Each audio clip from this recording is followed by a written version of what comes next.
back, my subscribers, to another Sunday Speedpaint. Today I'm going to be drawing my OC Spice. One of the open species, I believe they're called, is Protogens, not to be confused with the closed species Primogens, which recently I've been kind of wanting to just share with you guys, because, I mean, it should be obvious by now that I am indeed openly a furry. I draw it, I animate it, I have OCs and sonas up the yin-yang. I mean, I've explained in a couple of videos before, I have over 80 different characters to fulfill my comic, which is now available on Webtoons. If you guys have not checked it out, shameless plug here of my own content.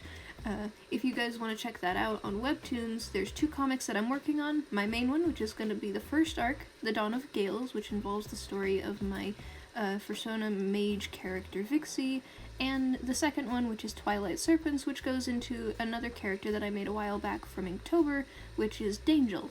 Both of those, if you guys want to check out, there will be links in the description to check out the Webtoons. Okay, shameless plug over.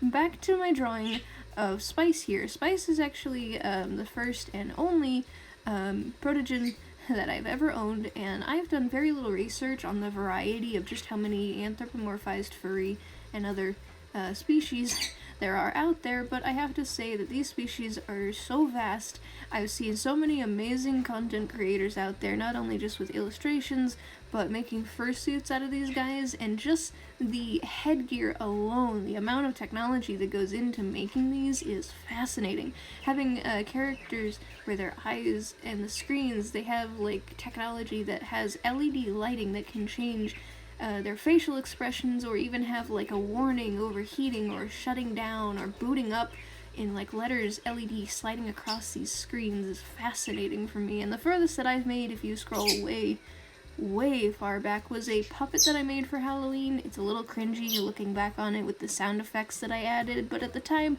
it was something that I was proud of making, and if I ever get the chance to, I'll probably make miniature figures of some of my OCs. If you guys want to see my attempts at that, I'd be more than happy to make a little tutorial video, because it wouldn't be the first that I have made tutorial videos, but most of the stuff that I had made was more small art stuff, like how to laminate badges or whatnot. But one of the things that I was very eager to share with you guys about my character Spice is that I know that they are an open species for the Protogens, and I was thinking about making one of my own, but I ended up actually adopting Spice not that long ago from a user on Instagram, which I'll leave their information in the description below, and I got very attached to the character. When I saw them, I had endless possibilities that I had found as far as what I could do with this, and one of the things that I'm not sure if others have done before was the little screens that are on Spice's kind of like hips, shoulders, and headgear. I wanted it to actually match the expressions that Spice has, and I adore the character so much, and there's so many options out there for them, so I figured, why not do some more illustrations and even animation memes that I've done recently to flesh out the characters so that I can kind of give them more personality and kind of figure them out myself, actually, because that's one of the things that I hadn't realized when character design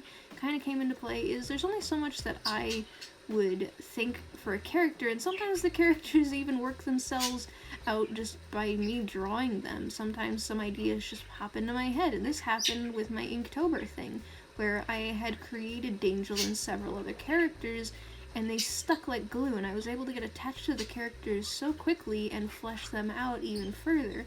And it probably sounds crazy to have the characters kind of flesh themselves out, but it's kind of different from putting myself in their shoes of how I would react. Like with Vixie, I could put myself in her shoes because she is a fursona for me, and I've given her quite a few traits that resemble my own personality. But with a character like Spice, putting myself in their shoes is kind of hard because I wouldn't understand how they would do things. So I take myself out of my shoes and I put myself in their shoes, and I think, well, how would they react in these situations? And it helped me build the character quite a bit. But with that being said, if you guys did enjoy this video and you want to see more, don't forget to put your paws to that subscribe button, turn on notifications for weekly content. Stay pawsome, and I'll see y'all next week. Bye!